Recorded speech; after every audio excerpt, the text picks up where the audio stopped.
Hey, Moso Denning here. Today I've got a hat on, and the reason is it's early in the morning. I woke up and I have done nothing with my hair, so I'll let you see a little bit of the craziness going on up here. No, it's not horrible, but it's definitely up and out instead of looking combed.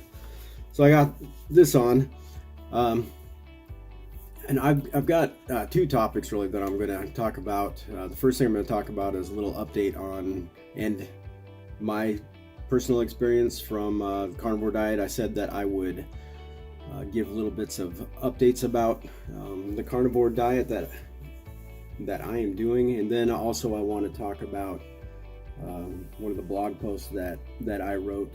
Uh, I've kind of got a little. It's only been a short time that I've had my blog going, but I kind of feel like I write about it, and then a few days later make a video about it, and it's kind of original content that I'm writing about. However, I probably have gotten some ideas and inspiration from other material that I've either read or I've seen. Some of the stuff is as original as it can be, and I've got ideas and thoughts that'll come out later that I'm pretty sure are original ideas about the role of fathers and patriarchy in traditional families. But we'll get into that later. So a little about the cardio diet that I'm doing, and I do have cheat days. You know how you'll listen to bodybuilders or fitness people, they'll allow themselves one day a week or one meal a week to consume whatever they're craving. Usually it has to do with sugar and carbs. So that's what I'm doing as well.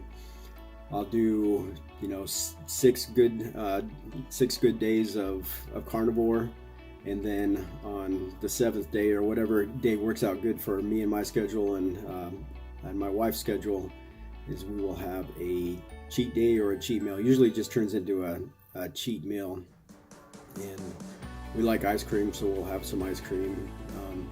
I haven't really noticed significant adverse reactions to having the cheat meal. I was kind of concerned that my digestion would get really disrupted, or I'd experience a lot of bloating and a lot of pain.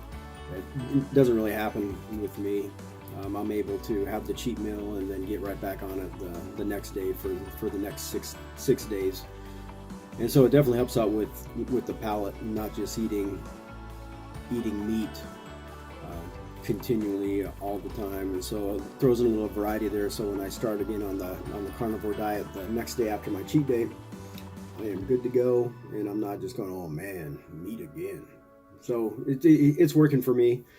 Weight loss wise, I think I talked about it before. I'm kind of at the weight where I want to be. So I haven't been trying to lose weight. I've just been eating to where I'm full. And whenever you talk to a carnivore, they call it being satiated. So I eat to where I feel satiated, and don't really go beyond that. I definitely enjoy it because when you're eating carnivore, you don't feel bloated. You don't feel like your stomach's distended. Excuse me, sorry about that. But it has been going very well, and I'll definitely keep you up to date on that. The main topic of this video is going to be what I wrote about on my blog, which is www.mouthgarble.com. And the last one I talked about is how do you keep your spirits up? How do you keep negative thoughts out of your head? So we have in life, we have different experiences, whether they're just average day experiences or they're positive, negative. Positive might be, for an example, you bought a lottery scratch ticket.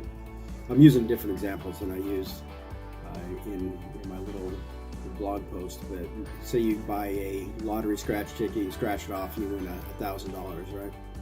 You're going to be in a mental high. You're going to be feeling good.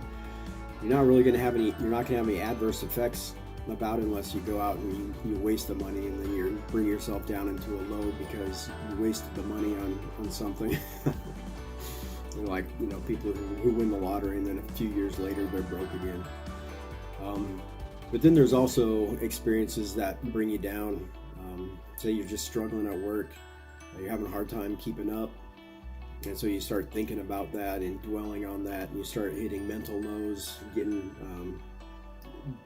raked over the coals mentally, which is a lot easier. It's a lot easier to dwell on the negative than it is to dwell on the positive. And there's a term for that. It's called the negativity bias.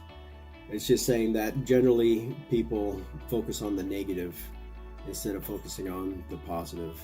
And there are definite ways to combat this. And one of the ways that I use, and I'm just going to go ahead and admit that I struggle with this, with what I am going to, way to combat it. It definitely is a struggle for me.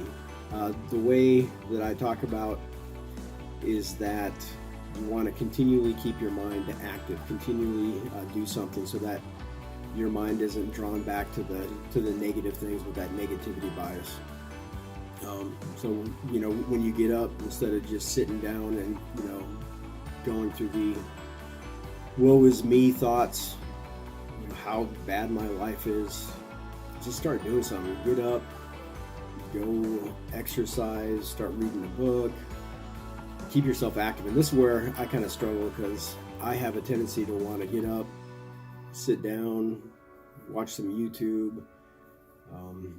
It kind of feels like I want to wallow in my self-pity for a little bit. And so this is kind of a struggle for me, and I really have to force myself to do it.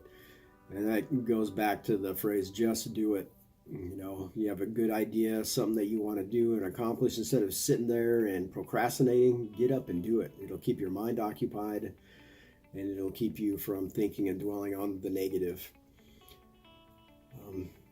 So thoughts and experiences, they fade.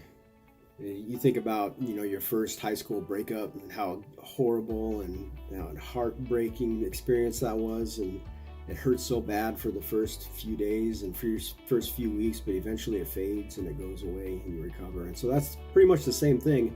And I think that it will help the recovery process go quicker if you can keep yourself engaged and actively doing something, mentally and physically. And, doing something physically is awesome as well. Getting up when you start to feel down, exercising. And I like to do both at the same time. Exercise my mind and my body at the same time. A lot of times I'll listen to podcasts or talk radio while I'm working out. And so it keeps my mind occupied in those in-between moments where you're not actively engaged in exercise.